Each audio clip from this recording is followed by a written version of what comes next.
What's going on, everybody? This is James Grandmaster Facts Voice, and you're here for another episode of the FAQs Project. Today, special guest, my man Darnell Hicks, one of my best friends from the Partynerdz. Thank you for being here. We haven't done a review in a real long time, and after both of us going to see the Batman, we figured we give you a treat. We got to talk about this. I mean, it's been a minute, you know, as you know, the quarantine and the past 2 years have been a blur. You know, it's like we've been in an eternal dark night, as you would say. You know what? I knew one of your puns was going to come somehow, some way. Couldn't resist, man. But now it does feel good. It feels good to be rapping with you, man. I mean, you look healthy. You know, you look like you're pressing the weights, you know. Look, man, I'm trying. It's a day-to-day struggle, but it's good to see you. So for those that don't know this side of me, tell everybody who the Partynerdz are. All right, so the Partynerdz is me and Jorge Vergara, and we met in nightlife, you know, and of course, Mr. Facts, as some of you may or may not know, he also works in nightlife. And back in the day, in my younger days, you know, back in the days in the James facilitate fashion shows we used to do back when we were at the Toga Bar. So I remember back then I was with Lydell Russell, I think, during the time. Yeah. And we used to do these shows, and you were one of the ones like, all right, this is where your models can be, do this and that. And I was just like, yo, this is a cool dude. And I know your story. James started from the bottom, now he's here, you know, and then now running the show in Atlantic City. So if you guys are ever in AC, yes, James is the man, and I'm very proud of you, brother. You've been doing big things. I appreciate it, man, and proud of you. A little bit. Yeah, a little bit, yeah. So yeah, those that don't know, PayPal, don't forget that, my PayPal. Yeah, I'll make sure to sneak all that money directly under the table. But yeah, for those of you that do not know, I mean, basically the reason for the Partynerdz is the majority of us that are basically nerds by birth all happen to work in nightlife, and we basically throw parties as like a thing of ours. So it kind of fits. That's what we do. And the parties ended up leading into social media. So when Instagram first started, me and Jorge started the Partynerdz, which was one of the first nerd meme pages, and we spotlighted cosplayers. This is years ago. So, and we still running, man. We still doing it. We still going to these conventions. You know, check out our Partynerdz page. You'll be seeing James reviews, Grandmaster Facts. We still at it, man. We ain't gonna stop. Definitely. That is beyond a shadow of a doubt. But today we are here to talk about the Batman. The Batman. Yeah. So naturally, I remember when the announcement for this movie came out, and it was kind of like rapid fire. You pretty much, okay, we got Robert Pattinson as Bruce Wayne, and we were like, okay, this is gonna be corny because he's like the dude from Twilight. Now, for those of us that have been following his career, have been realizing he's a lot more of an accomplished actor than a lot of people bestow. So it was kind of for a lot of people that just know him from Twilight and then all of a sudden see him as Batman, it was like, oh shit. He's not just the vampire who sparkles, you know. And it's funny because our man Boss Logic, he put this post up with Robert Pattinson as Bruce Wayne, and he was like, I'm hearing buzz that he's going to be our next Batman, and all the backlash. I mean, I was skeptical. I'm not gonna lie. I'm like, really? But you and a couple other people like Jerv and Bravo, y'all was like, no, listen, dude can act. And what was the other movies he's done before? He did The Lighthouse. I think it was The Lost City of Z. He did like these real like art house type movies, like A24 was like a Lighthouse, black and white with Willem Dafoe. Real dope shit. And the thing is, to see him as Bruce Wayne, it was like, okay, this might work because he'll understand how to play the character because, you know, British actors. Here we go. You know. And we've learned from Heath Ledger also in the DC Batman franchise that you can never judge a book. You can never prejudge a book by its cover. No. You know, because like, wait, Heath Ledger, right? Wasn't that the dude from Brokeback Mountain? Oh, he going to be Joker. He going to be trash. Well, what do you know? He was one of, if not the best Joker that actually was on screen. It's true. And aside from that, even in this movie, like you started to hear like the rumblings of the castings. So you got the inclination that you were like, okay, the Penguin's in it. Cool. The Riddler's in it. And you're like, oh, this rogue gallery's like getting a little big. Catwoman's in it. Oh, it got even bigger. And we're like, wait, this sounds like a certain type of book that basically brought out. So we thought it was going to be The Long Halloween, which is a classic Batman comic book based on the Holiday Killer. And it was more so of a side of Bruce Wayne and Batman as a detective that showcased those type of skills and was more analytic and brain wise in the comic book scheme, and had a bunch of the rogue gallery involved.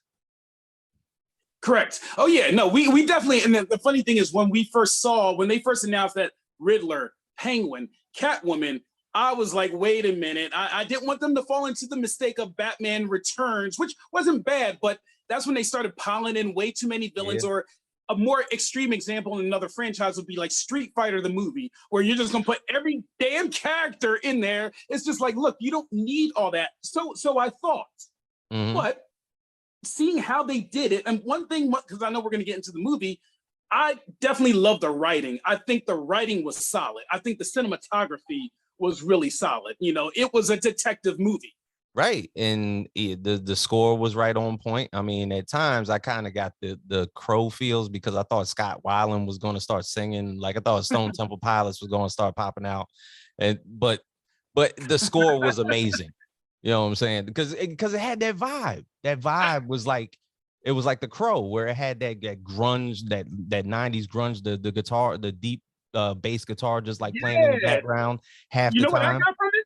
I got Darth Vader. It was like dun dun dun dun dun dun, and I kept on saying like, oh, this is like the march. What was that? The Imperial March.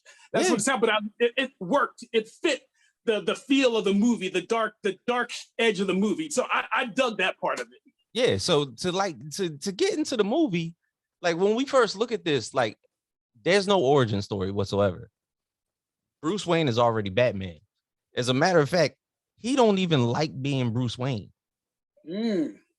So and that's a very unique take on it too. Yeah, because he's never been one to like doubt himself. This is also the first time that I can ever imagine where we saw a movie where you don't see Bruce Wayne as a businessman. You don't see him in a tuxedo. He's not throwing parties. He's not a playboy. He's not doing any of that shit. He's like a goth emo kid that just likes to go and street fight. Exactly. And it's funny you said that, because think about all the Batman movies. You had Michael Keaton, and that Bruce Wayne was probably in his late 30s, early 40s. All of your Batman representations of most movies, except this, he was seasoned. This is the first one. They actually give you his age, because, you know, when his parents was killed, he was like 8 or 9. They said it was like, like 20 years later. So he's in his, you know what I mean? So this is the first time we've actually got a younger, in his 20s, young adult Bruce Wayne. So yeah, maybe he hasn't hit that Playboy stage yet, because you saw Andy Serkis's, Alfred talk to him like, Mr. Wayne, you know, you got to socialize. He's that murder of his parents is still fresh in his mind. Yeah, so he's maybe still grieving. It's not there yet.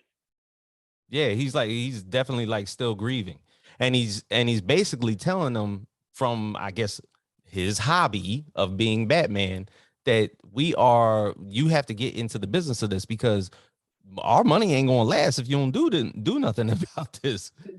Exactly.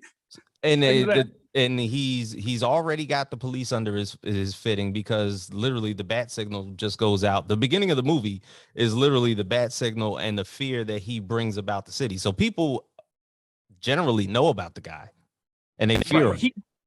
He has a reputation, and I do like the fact that in this movie, you know, when they do show the scenes of him, they almost try to make it like a horror, like he's coming out of the darkness, like the bad guys aren't the ones to be afraid of. Like they tried their best to make him like the ominous character in the dark, you know, and I like that. And again, that's a very unique approach that hasn't been taken before. That's true. And I guess that whole thing where like Gotham was almost like another cast member in this movie, because there was a lot of scenes basically that were like dark and gritty, you know what I'm saying? And it, for the most part, I mean, if this is Batman in his younger years, people are starting to get their introductions of Batman. So that first scene of him fighting that gang in the middle of the subway, when that guy asked him, "Who the fuck are you?"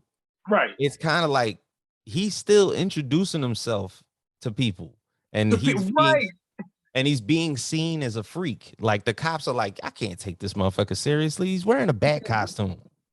Exactly. And I mean, I love that. And I love how they still brought Batman into today's world. Like when the dudes, when the gang, the Joker, I would assume they're Joker's gang. Remember, they had the cell phones taping it and stuff like that. Mhm. Like you wouldn't have seen that 10 years ago because 10 years ago it really wasn't happening like that. So Matt Reeves found a way to pull in elements of what's going on today into the film, which is what I love, you know, because nowadays kids are out there, they're like, you know, when they was going up sneaking people in the streets, they do that just for views now. Like it's a shame, but that's what the world's become. And I feel like they captured that, you know what I mean? And I thought they did a good job. Matt Reeves did a good job making this Bruce Wayne like, you know what? I don't have time for nobody's shit right now. Yeah. I'm mad. My parents were killed. I'm doing this for my dad. I dug that part of it. Well, it seems like most of the trailers that were pretty much put out were more so the beginning of the movie, because that whole point that we saw like in the trailer of the Riddler duct taping that the gentleman that he just killed, that all happened in the beginning of the movie. That first look of the Riddler, that first kill that he made was probably in the first 10 minutes of the movie. Right. And bro, and let me talk. I know there's so much to talk, man. Riddler, Penguin, Catwoman, there's so much to cover. But the Riddler himself, that was the dude. What was the guy's name? Paul Dano. Paul Dano. He was in, you ever see There Will Be Blood? He was perfect in that. Right in that movie. Him and Daniel Day-Lewis complimented each other perfectly. I drink your milkshake. Bro, but he's such a good actor. And I love the fact that when they revealed him, you're looking at this like younger Bill Gates dweeb. You're like, you know what it reminded me of when they showed it, like, because I already know what Paul Dano looks like. But for those people who do not know who Paul Dano is, it reminded me of that scene in Mad Max Beyond Thunderdome when they knocked the helmet off of Blaster. What was his name? Blaster Master or Master Blaster, whatever his name. And it turned out to be this kid with Down syndrome fighting him the entire time. And it was like, no way. Yep. Is this the person that's been going against you the entire time? And that was great. And what I loved about that too is this was again the Riddler. Like remember in the old TV show, you had the guy jumping around all hyper. This Riddler was closer to the Arkham series games where he was calculating. He was a narcissist, but he was out of his damn mind. You could tell he was crazy. Like when he was like, no, like we were like, whoa. Me and my girl, we were like, yo, he's crazy. He did a good job with that. And I guess that goes to show that I guess a lot of a lot of Batman's villains that we saw growing up were basically shown like as caricatures. So like they're just like he's wearing like all the suit with all the question marks and everything like that, where this kind of portion of Riddler, for one, I did not like the fact that Batman is that good at riddles.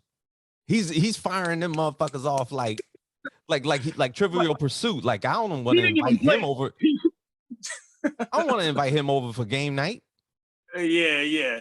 I mean, and again, I don't know if we got into this, but like the feel of the movie, like what did you think, like about the mystery feel? Like what movie did this movie remind you of, like classic movies of like back in the day? Seven.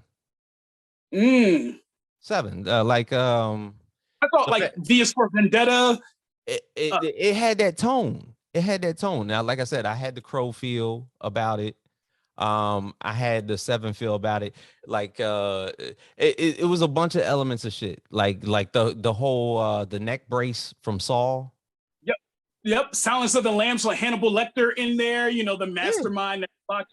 So like people were bringing around this derivative that it was like, they're like, oh, this is like a horror movie, like a Batman horror movie. I was like, this is kind of like a psychological thriller.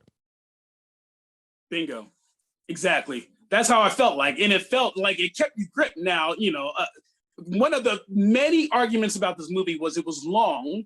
You know, but then again, if you think back to a lot of these old movies, they were long ass movies too. Like the Silence of the Lambs, they were long movies. But you know, it did go on. This was a long movie. If y'all didn't see the movie yet, make sure you pee before you sit down in that theater. I don't want to hear about anybody saying that movies are long anymore. We suffered through 3 3-hour Lord of the Rings movies. Ain't nobody say shit. See, You I know, love Lord of the nobody Rings said though. anything when those movies were coming out. So Right. if we suffered through those 3 3-hour movies, we had to. I mean, Lord, if anybody watched the Snyder Cut, thank God it was on HBO Max, and Oh it my was God, that was an what was that? eternity. That was 4 hours long, but thank God that was chopped up, because if that was going to be the realism of somebody watching that in the movie theater, and they had to basically like watch a 4 hour movie, how? Right. Right. Yeah. No, and that's the thing, man. These people, I know there's people like we always said on our other shows, they just like to complain. They just want something to complain about. And another thing people are complaining about this movie, they thought it felt too real. They're like, oh, they wanted the comic book Batman that we've seen, no less than 1,000,000 times. You know, like even remember when he went off of the building, he pretty much turned his suit into a glide suit. Like that's practically, if Batman could fly, he wouldn't need that suit. Like just wings Absolutely. like that, he would fall right to the ground and die. Yep. There was no practicality in that. That man was wearing a squirrel suit, a flying squirrel suit. And but let's talk about the time before that, because in the midst of basically, if we want to pan back a little bit, the funeral scene. So he shows up there as Bruce Wayne. I'm at a funeral. This lady, the mayor, the young black woman, the mayor, walks up to me and is asking me questions, talking about you got to do more for Gotham. I'm like, lady, we are at a funeral. Like the body isn't even cold yet. You over here asking me about what I can do for the city. Get away from me. Yeah. And she was saying, she came up to me like, walk with me. I'm like, who the fuck are you? Wait, Who's you? You know what? I'm worth more than you. I can make your campaign. Like, yeah, she was demanding, like, real, like, walk with me. And then, first of all, like, you know, I love my sisters, but in the end, when they were shooting off of the balcony, she's like, no, my message needs to be heard. I'm like, girl, get your retarded behind. Sorry, look, get your stupid ass off the stage. There was people complaining about that scene. They were like, yo, they done shot a black woman on in the Batman movie. And I was like, yeah, but a black man warned her. Yes. He warned her. He was like, girl, don't you go out there. I was waiting for when he dragged her back. I was waiting for him to say, bitch, what I just tell you? I told you, woman, you never listen to me. Yo, I remember I saw the movie twice, second time. I just got just as mad as the first time. I'm like, why aren't you walking back up on that stage and people shooting? That's just silly for no reason. Yeah. But yeah. So what did you think about, like, honestly, like the Penguin, Colin Farrell, bro? I love that. I love this character. Unsung hero of this whole story.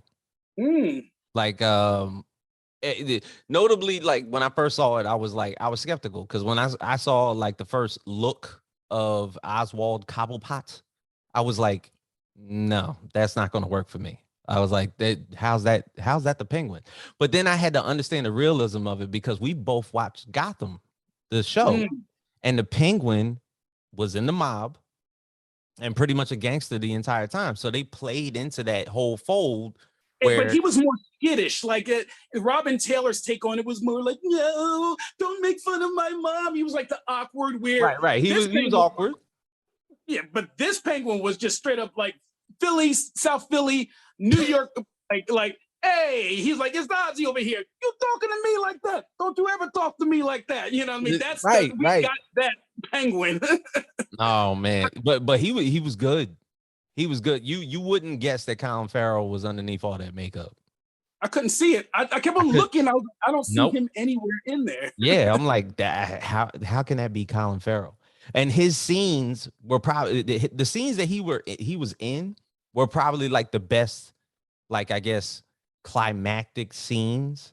The car chase. The car chase. And even when they were questioning him, I love that. He was just like, oh, well, you guys are going to start singing in a cappella or something like that. You're going to start singing in harmony. Yo, he was actually the only real comic relief in the movie, too. Right. And even at the end, when Carmine Falcone ultimately got shot, you know what I'm saying? Like that whole point where the Penguin Carmine Falcone exchange, I was like, yo, Colin is playing the fuck out of this role. I was like, okay. I'm with that. He saw that little window of opportunity to take power. He was just like, oh, you stink. I knew you were a rat. And it was just like, yeah, that's what it is. He reminded me of Eddie Murphy's. Remember Eddie Murphy playing the Italian guy in Vampire in Brooklyn? Yes. He was that. Yes, he was. He did a great job, man. You said the unsung hero. He was probably my favorite character in the movie with the Riddler. Now let me ask you a question. What did you think about Robert Pattinson's take on Batman in general? I guess if you want to play into it, because he's playing a younger role, he's supposed to be playing like an inexperienced Batman, even though he's tremendously smart and still rich and has all these gadgets and weapons and everything like that. But I'm looking at it from the point of view, like, his Batman didn't really like have that much substance to it. Like, it's more so built around the characters that are around him. Like, even though there's this ultimate chemistry between him and Selena Kyle in this movie, I'm looking at it like, if that relationship does not happen, if there's no relationship with Commissioner Gordon, like, Batman is quiet this whole fucking movie. There's only two people that he talks to, and aside from Alfred, in the entire movie. So it's like, real talk, to not just give it all praise, I thought he was decent. As far as like, he just seemed very emo goth, very kind of dry. Yeah. But in my brain, like, well, I guess that is kind of Batman. He's scorned, he's hurt, he holds stuff in, he takes out his anger, beating up, like, that's what Batman does, whereas, but still, there was still a certain charm that Michael Keaton had. There was a charm that even Christian Bale, when he was out of the helmet, that was missing, that charming guy. But you mentioned that earlier, the playboy aspect. Maybe that's not just brought in yet. Maybe they can bring that in. Yeah, I felt like there was no difference in his personality, whether he had the uniform on or off. Totally agree with that. I think the contrast would have helped the film too. It would have helped me like him a little more. But because, like, Selena, first of all, Zoe Kravitz, as of now, she's either my number 1 or number 2 favorite Catwoman. Is her or Eartha Kitt? Eartha Kitt, but I'm stuttering right now because I'm thinking, I'm like, I only know Eartha Kitt as Catwoman from the Batman TV series, and yet I'm thinking, I'm like, okay, from the comics, she's a cat burglar. That's the reason that she's Catwoman. She has a ton of cats. If you want to play into the caricature role for the Michelle Pfeiffer role, she has 9 lives, and so on and so forth. About her. Oh, now you put her, man. Right. And then Anne Hathaway just played this expert cat burglar that could fight. But the thing is, I think this Selena Kyle role was more realistic than all of them. You know what I'm saying? Because she's infiltrating this spot that she works at as, like, I guess she's like a cocktail server. Right. She works for you. She works for you at HQ. She works for me at the nightclub. When I tell you, go get that table. Right. But yet there's this criminal underworld, and also the police. Like, basically everybody hangs at the same spot, so everybody's dirty. So the DA's there, most of the cops are there, the mayor probably hangs out there. Well, actually, she didn't. No, it was a female. She was not there. but most of local government is there. So, like, she works there as a cocktail waitress. One of her friends ends up going missing. And she's the one that invested in it. Yeah, that was her investment into. Basically, it was almost like she had her own point of view in this entire movie. An agenda, and Batman was trying to bring down who the rat was. She was trying to find out who killed the friend, and that's why they couldn't see eye to eye. She took out those Black Mirror contacts. Well, there was people that said you could take Catwoman out of the movie and it wouldn't change the premise one bit. Because their lives didn't intersect. True, but she added to me so much to the film. Like, first of all, she's just sexy as all hell. Like, Zoe Kravitz, the way she would just look is like, she had that cat look, like that glare. I just think that she did a great job of just really, like you said, first of all, it's not like when you saw, remember, she had bills to pay. She's a cat burglar for a reason, because she broke. She a product of Gotham's horrible economic system. If we're going to break it down, the man is holding Selena down. So therefore, we need to get a sister into the office. Please, y'all, let's not put Mr. Harvey Dent back in. Okay, I'll stop. Oh, my God. Yeah, to be honest, yeah. Yo, and the thing is, this Gotham is in shambles. There is no Wayne Pharmaceuticals. There is no Wayne Healthcare. There's no Wayne Manor. There's, well, there is Wayne Manor, but you know what I'm saying? Like, there's not all these, like, I guess Bruce hasn't even gotten his business stride up yet to where he's caused this conglomerate that revolved around Gotham City. He had little personal empire. He hasn't become the philanthropist yet because it's not Wayne's World. Wayne's World. Oh man, God. All right, now let's move on, shall we? Yo, now, but the ultimate twist, his parents are dirty. I like that. Nobody's ever had that take before.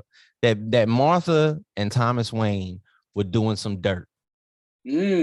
And that Martha ultimately killed somebody before, and that she was in Arkham Asylum, in and out of Arkham Asylum. Thomas came in, leapt in as a young politician in Gotham. But that would have been great if the comics had that, because it makes sense.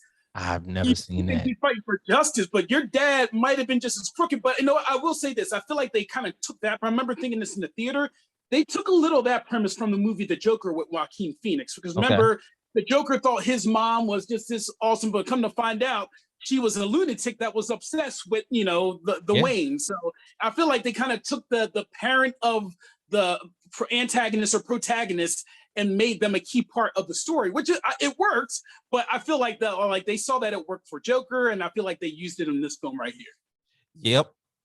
And also, like, almost like in that same breath, because Bruce is like has suffered so much grief from losing his parents at a young age, the child that he went to this funeral to go see, you want to talk about the creepiest parts of this movie, him staring at that kid's the back of that kid's neck every 5 seconds. And like, bro, I'm at a funeral and I can feel you staring at me, man. The kid was like, "Yo, dog, seriously, like that's almost some like somebody call the police." 2 instances. The first time when they found his father dead, like when he saw him in the corner, you got Batman just staring at him for at least good 10 seconds. Then the next time he sees him at the funeral, he's Bruce Wayne at this point, staring at him at the back of his neck. And then you don't see until later on at the end of the film, like the reach out, be like, "I'm gonna make you one of my own, Robin." Wait, is he supposed to be robbing the kid? Is that that's basically like almost like the big turn is that ending part where the kid accepts him, and that basically, like, the kid's an orphan at that point. So it's like okay, they didn't reveal the kid to be Dick Grayson or anything like that. They can take that road. He might end up being the Red Hood. They can take that character in a couple of directions, because we all know whenever they do movies on the comics, they take little what do you call it? What's the word? When they liberties to change the story ever so often. And Noah, did you notice earlier in the movie, not to digress, but when Andy Serkis was talking to Bruce, he was just like, "Oh, I used to be in the circus." I was like, this guy found a way to drop his own name in the movie. He was just like, "Oh, he used to work for the circus." Right. And I feel like Andy Serkis didn't get that many acting lines or anything like that. Like you kind of realize, because Bruce had trouble deciphering a lot of the stuff that the Riddler was going through. All of a sudden, MI6 Alfred Pennyworth pops his shit out, and he was like, "Oh, I can decode this right here." He was like, "You got to put all this stuff together. This none of this stuff goes together. This looks like a slide right here." It was like all of a sudden, like, what I'm saying? It seems like, okay, world's greatest detective, but Alfred Pennyworth is basically showing them the ropes. And Alfred got you beat. Yeah, Alfred's good at Sudoku, and it's obvious. Look at what he's doing right now. Right. He's putting free time to good use. And I'm looking at MI6 Alfred, and I'm like, bro, you've never seen a bomb before? You just opening up packages? You think that's the first time that a bomb has showed up at Wayne Manor? That's the richest man in Gotham. You ain't checking anything? Yeah, why do you just open this? No, even Batman, even when like the Riddler was leaving these things, it's like just opening stuff with like I would be looking around, making sure there was no wires. He should have been a little more cautious with some lunatic. But so let me just go. No. Go ahead. I was just gonna say, so like, again, a lot of people are saying that they like the movie, but they don't. They like Devin Wade actually said in our chat, he was just like, I liked it, but I won't want to see it twice. Do you think this movie has rewatchability factors to it? It probably has rewatch. I didn't go see it twice. I saw it one time, and I didn't feel like it was deemable for it to be rewatchable. But then, like, if it came on I'm sure it's going to come on HBO Max. I probably will watch it again. But I'm almost kind of like iffy if they were to do a sequel. I mean, he might come into the Bruce Wayne that he can be little bit later. But the thing is, if they were going to play this into a sequel, how would they do it? Would there be a Robin included in it? Him and Catwoman pretty much parted ways at that point. Who gets introduced, because it turned out that there was like a Joker-like character in the jail speaking to Riddler. Yeah, from Druig from the Eternals. From the Eternals, and he's such a big name. Like, and they can take that wherever they want, because obviously we know Joker, and even in the comic, has clones. He has a bunch of copycats, But I just thought that was kind of unnecessary to even. I feel like that was fan service. I feel like the movie was doing good, but not really giving fan service. And then they dropped that, and I didn't think they needed that. No. But they just want people to be like, "Oh shit, it's the Joker." I didn't need that. Matter of fact, you didn't need to show him to me. I just need if I would have heard him. Yeah, and the thing is, do we need another Joker, another iteration? No, bring in Scarecrow, bro. Bring in a dope ass Scarecrow. Thank you, because I'm sitting here, I'm like, okay, Batman, aside from Spider-Man, has probably the largest rogue gallery that there is, and we keep playing into the same type of villains that we're doing. Okay, I get it. 2 actors have played the Joker and have won Academy Awards. It's a very hard job to do, to play that role. But the thing is, has it been overplayed at this point? Probably. You got the Scarecrow. You got Clayface. I'm like kind of Clayface, bro. Two-Face. You could bring in the Mad Hatter, dude. There's so many characters that are sick in the head. That would be great. Films like this, Mr. Freeze. I mean, aside from the Arnold Schwarzenegger one that we got, it was like, everybody chill. It was like, come like, it's like, I'm gonna take my daughter to watch Frozen. It's a good movie. Yeah, like those type of characters. But the thing is, in the comics, those are very deep characters. You know what I'm saying? So like Victor Zsasz, Hugo Strange. Like these are really good Batman villains. And and Mr. Freeze is probably one of the deepest ones, because he lost his wife. He's just like he's the definition of remorse, of hurt, like the pain from that. That would such a dark story. Yeah, because he's trying to keep her alive. That's crazy. Yep. He's literally just trying to keep her looking as youthful as she is in that little like hyperbaric chamber that entire time. And all Batman seems to do every time, and remember from the animated series, he would try to freeze Gotham in order to keep her like that. All Batman would do was fucking unplug the shit, and then it would go back. She would defrost, and he'd be like, no. She's like, oh, I'll start to decay. And he's like, no. And then you're like, Batman, why'd you do that, dog? They're like, he's just trying to look at his wife. That's so fucking. Put a AC unit in there, a condenser, turn it on, she'll be all right. She's gonna be all right. Right. I always felt bad for him, man. But the thing is, there's so much to play on in that rogue gallery.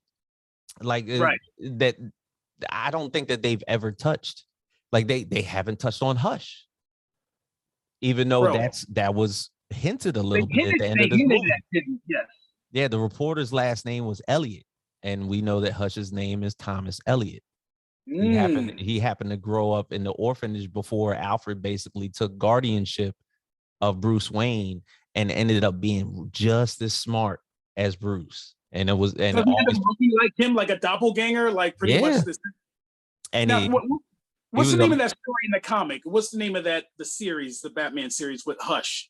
It's literally just called Hush. It's called Hush. Okay. Yep. It's just called Hush. But it's like it's a take on, I guess, his intellect. The fact that Bruce Wayne is probably world's greatest detective, probably one of the smartest people or smartest superheroes that there is out there, but yet there is a villain is just as calculated as he is.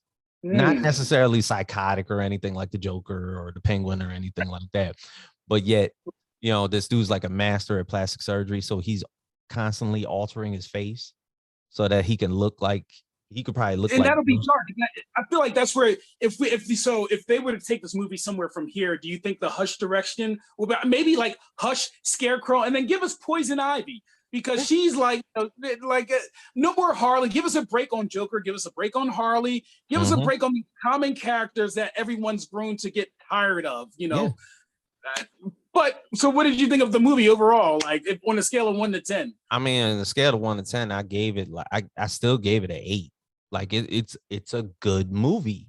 It is a good movie. Do I feel like it's like Dark Knight levels? No. Like, do I feel like it's like a 10 out of 10? No. Do I feel like the romance between Selena Kyle and Bruce Wayne was a little bit overplayed? Because the one part where all the Riddlers were fighting in that damn arena, like he gets a shotgun blast to the chest and he's basically knocked out. And this is the perfect time as all these Riddlers are moving in to kiss her. After he just hit himself with the Bane steroids too, by the way, which was another Easter egg. Yeah, well, I think he hit himself with adrenaline, but I was like, is that Bane juice? I was like, this dude turned into a raging lunatic. He's like, Mr. Batman. You know what I'm saying? Yeah, so I'm like, I'm looking at all these cues and everything, and I wouldn't even mind if there was another iteration of Bane, even though Tom Hardy, I feel as though did a real solid job. And they didn't even really like clue in on the whole steroid type deal that Bane generally does. But people that read the comics understand that Bane is a lot more intellectual than anything, even though he grew up in a prison. You know, he's actually a really smart guy. He's not generally like a brute. The cartoon series, they made him more of a brute, and a lot of iterations that became popular. So I'm like, Mr. Batman, I'm going to crush you. Like he was like Arnold Schwarzenegger, like in the Arkham game. Batman Forever, when he was like the cohort for Poison Ivy, that was the weirdest shit ever. Like, that was strange. The Joel Schumacher era of Batman is, even though it appeals to a lot of people and everything because of the color scheme and everybody they were able to bring in, I'm just still upset that there has not been an established Robin other than Chris O'Donnell. Yeah. There hasn't been an established Robin. The Chris O'Donnell and what was the TV show? Adam West and Burt Ward. Burt Ward, yes, yeah, those were the only two Robins, Chris O'Donnell and Burt Ward. That's what I'm saying. Burt Ward and Chris O'Donnell are the only two Robins that we can ever imagine. Titans exists, and we can't forget that exists. And Titans does a good job. It does a good job, but Robin's already Nightwing. Right. The Robin that they have there, that shit killed me. That's a whole nother story. That's a whole nother podcast. The fact that they did this season where the Jason Todd Death in the Family comic book comes to life, and yet that whole season turns into a Teen Titan story. Get the fuck out of here. Yeah, they took too many liberties with that. And I didn't even see it, but I heard people complaining about that approach they took with it. Yeah, it's like, okay, so now, Jason Todd, Death in the Family, the turn into Red Hood is a Titan story. And yet y'all were trying to introduce Deathstroke as a Batman villain when he's not. He's a Teen Titan villain. Right, exactly. Yeah, people don't know that. They if you watch the cartoons and stuff or some of the movies, that's what they know. But you read the comics and you know where his origins came from. So, I mean, it's amazing. I get it. There's so many ways that you can spin this story. There's so many incarnations of Batman. So many writers have tackled Batman. So there's so many storylines that you could put out there. Who knows how many more Batmans we're gonna get? You know what I'm saying? Like Robert Pattinson for sure is not the last Batman. You know, and so whenever people ask you what's the most popular superheroes, I forgot what the list is. I think Batman was like number Is he number one now? He He would have might be to. number one. It's probably So many. Batman 1, Spider-Man 2, Superman 3, or might in that order. That's the top Yep. three. Yep, and then maybe Wonder Woman 4. Yeah, but yeah, because if you think of how many versions of Batman, and you can't even count it anymore. It's ridiculous. Like now they're doing the Super Pets movie where he's going to be done by Keanu Reeves is doing his voice. Keanu Reeves is doing his voice. Lego Batman, you had what was his name? Will Forte or whoever it was. Forte. Then you had the guy, the real popular one from the cartoons for years. Kevin Conroy. Conroy. People see him as Batman. That's the goat. Yeah, for real. Like, so the thing is, we're going to definitely see more Batman. My problem is, who is he facing? So if we do all these live action Batmans and we're not jumping into the rogue gallery or getting a lot deeper into the rogue gallery and showcasing a lot of the villains that could portray this, like, I get it. Harley Quinn was introduced in the late 2000s, and she's probably the most cosplayed character ever. So everybody wants to see her on screen. Even outside of the Batman universe, they put her in Suicide Squad. They put her in Suicide Squad 2. They put her in Birds of Prey. She's been in 3 movies already. Right. Overdone. You know what I'm saying? I see Batman Begins version with the Scarecrow was dope. I like that. Yeah, no, it was real good. Yeah, I see that I use the Scarecrow to me in this world, in this Gotham, would be perfect. Matter of fact, remember they had the mask at the beginning? Some of them kind of look like the Scarecrow. I was looking at all during their Halloween. I saw some, so he would be a great, like, Fear, like that would be, I think I would vote for him to be the next, him or Hush to be the next big villain. Yeah, I feel the same way. Like, I just know, like, because I think the next movie is Flash, where Michael Keaton's going to come back as Batman. So we're gonna get that iteration back, and then for the most part, I think Ben Affleck, that's going to be his last appearance as Batman. As a matter of fact, because it's Flashpoint, that Bruce Wayne might die. Yeah, and he probably should, because it's just so convoluted. There's so many. It's almost just like Marvel and DC movies are now good because you can tell they're both in transition periods. Because for years, Marvel had you had your Iron Man, you had your Thor, you had your now, and even like with the She-Hulk, now all the old actors, they've been doing this for 20 years. They're over it. They're done. So in Marvel, they're moving out. They're bringing in the new. DC's just kind of been a mess from the beginning. You have some staying, you have some going, you have some. It's just like so. Yeah. Flashpoint hopefully resolves a lot of that, and kind of like the last Spider-Man movie did with the mixing the time universe, but we'll have to see, man. Yeah, because DC slate that came out, like, I think just got pushed back today. So we're only getting like one well, aside from Batman that came out, the one other movie that's going to come out this year, and that's Shazam. So Shazam 2 is going to come out, and then Black Adam and was it Aquaman 2 got pushed to 2023. Well, so wait, Black Adam, Aquaman 2, and Flash? Flash is at the end of this. No, I'm sorry. Shazam is at the end of this year, and yes, Flash, Aquaman, Black Adam all get pushed to 2023. So it's like, I wonder if this because of the success of this movie, because it's not, to me, it's not a coincidence that after this movie did really good, maybe they're kind of reevaluating how they want to approach their comic books. Marvel's the campy kind of like bright and stuff like that. Maybe they're thinking maybe we should just go super dark like this movie. I don't know. Yeah, look, you know what that means if they go super dark. They're going to get Zack Snyder back. Don't start with them motherfuckers. They'll come out like Riddler. They'll come out the ground like Zack Snyder. It still kills me to this day that, you know what I'm saying, like, that they still revere that man so much. One director, just one guy. It's an ego thing at this point. And don't get it wrong, the Snyder Cut was exponentially better than the original Justice League. Absolutely. Movie. Now, was that the original Snyder Cut, or did he have time to listen to the fans to realize what he did wrong? Because people are thinking like, oh, if this would have been out, it would have been great from the beginning. No, Snyder's not an idiot. He might have been listening like, okay, this didn't work. Then he fixed his mistakes. So the Snyder Cut seemed like the perfect movie, but trust me, they redid a whole new movie. And obviously you haven't seen him speak up on the DC universe at all. It's not like he has plans. It's almost like he's moved on. He's got this big contract with Netflix and everything like that. So he's got a couple movies that have already dropped over there. Was it Army of the Dead? And then he had Army of Thieves. And now he's about to do this big sci-fi thing because he got inspired by Dune, and he just wants to like basically like do his own type of thing, his own Star Wars type of universe. The man can't do no wrong in the eyes of half the motherfuckers. For Jesus Christ, it's a cult following. I mean, people don't think it is, but it is.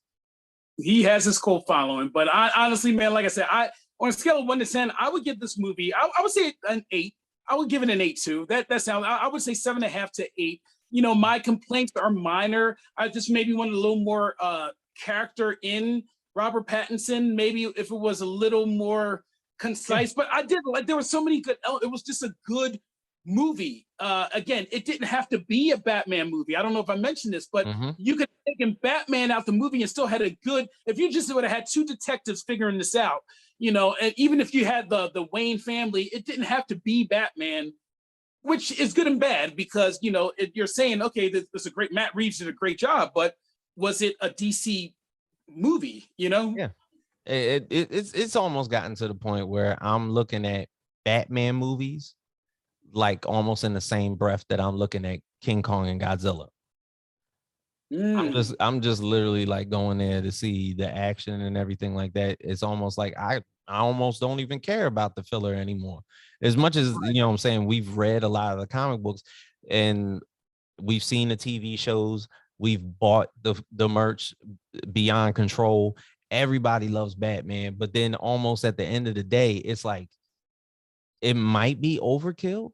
Kids still love Batman, but the thing is, I remember after seeing it, I was talking to a friend of mine and his little kid, and he took his kid to see it, and you know it's PG-13, but he was like, I think he had to be about 9, and he was like, it was good, but it was inappropriate, and for that to come from a 9-year-old, I was like, right, yeah. It's like, make sure your 9-year-old don't watch Euphoria.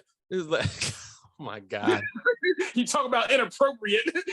You're going to traumatize children. That show, it's only nothing to do with this, but no child under the age of 26 should watch that show. Ever. It's crazy. Yeah, Ever. It's crazy. Yeah, it's so crazy. it's like, I'm looking at it. I'm like, okay, entertainment value, shock value, and that's pretty much it. And I already know the aesthetics of Batman so much. I guess when you get to a certain age, you're kind of like, okay, it's a good movie. I realize I'm in it for the action and everything like that. Batman didn't kill. You know, he's not Ben Affleck. Ben Affleck's Batman killed a lot of motherfuckers. He'll shoot somebody in the throat straight up. You know what I'm saying? Like, I watched that Justice League and I was like, Ben murked a lot of people. Yeah. Oh yeah. He didn't care, man. He was disturbed, deeply troubled. But you know what? Hey, like I'm curious to see how they do him in Flashpoint. But man, like I said, I liked the movie. I thought it was good. You know, I'm not so excited like to wait for the next one. You know, like when after we saw like some of the Marvel movies, like Infinity War, we're like, yo, I can't wait for Endgame because you just can't wait to find out what happened. Because of the cliffhanger. The cliffhanger was like, it sold you so much that literally this one person took everybody out, and it was like, how do they get that back? And you were like, you were in anticipation for Endgame. You most of the time, like through, I guess some of the other movies, the post-credit scenes were so good, it left you in some type of feel for the next one. Right. For the next one. And know what, DC, I know they don't like biting off of Marvel, but they should have put a little, you know what, if they would have taken that Joker scene, literally that Joker scene, and just put it after the credits, that would have made a huge difference. Absolutely. That's all they needed to do, you know, because it's like people waited in the theater and it was just like, all right, goodbye. It's almost just like they gave us a big, like, yeah, F you. Yeah. It's like, all right. But, you know, it's Marvel's thing. I'm starting to look at DC as just individual movie universes. So like if they want to do Superman, don't include anybody else. If they want to do Batman, don't enter anybody else but people in the Batman universe. Right. You want to do Green Lantern, do Green Lantern. do Green Lantern Corps, do the Sinestro Saga. Just don't do anything outside of that. Well, do like the Blue Lanterns, the Red Lanterns, do all that. Yeah, like they got Blue Beetle coming out. Like do Blue Beetle. Don't put him with anybody else. Maybe Booster Gold because that. Yeah, the kid from Cobra Kai is going to be Blue Beetle. I was like, that's good. That's good. I'm sold. That's all I need. Well, bro, this was an amazing talk. Nice talking with you again, man. We gonna get back at it, man. It's gonna be nonstop soon. The weather's getting nice. Yeah, the weather is getting nice. All right. So for James Grandmaster Facts Boys, Darnell Hicks from the Party Nerds, we are out.